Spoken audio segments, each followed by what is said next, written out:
అనగనగా ఒక అందమైన ఊరు. ఆ ఊర్లో ఇద్దరు బెస్ట్ ఫ్రెండ్స్ ఉండేవాళ్ళు. అందులో ఒకరి పేరు రాజా, ఒకరి పేరు చర్ల. కానీ రాజాకి చిన్నప్పుడే అమ్మ నాన్న ఇద్దరు చనిపోతారు. అప్పటి నుండి చర్లానే రాజాకి అమ్మ నాన్న స్నేహితుడు అన్నీ తనే. పెరిగి పెద్దయ్యాక వాళ్ళ ఊరికి ఏ చెడు వ్యాపారాలు రాకుండా చూసుకుంటారు.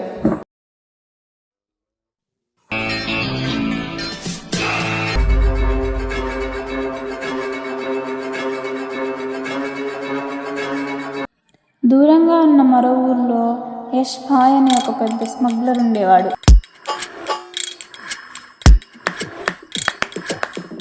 మనం అనుకున్నట్టు ఏ ఊరో కాదది, ఆ రాజాగాడి ఊరు, గమ్మాయి గూడెం.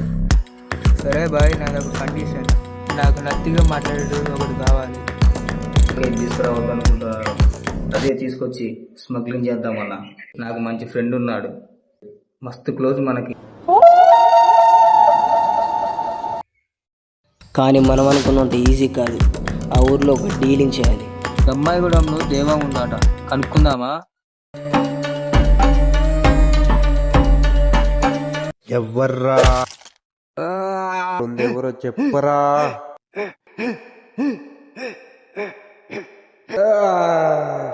శివయ్య. కొన్ని రోజుల తరువాత రాజా చనిపోయాక యష్ భాయ్కి తిరుగు లేకుండా అయిపోయింది. రాజా ఊరిని ఆగం చేసేశారు. కాపాడింది మరెవరో కాదు, సాక్షాత్తు ఆ పరమేశ్వరుడు.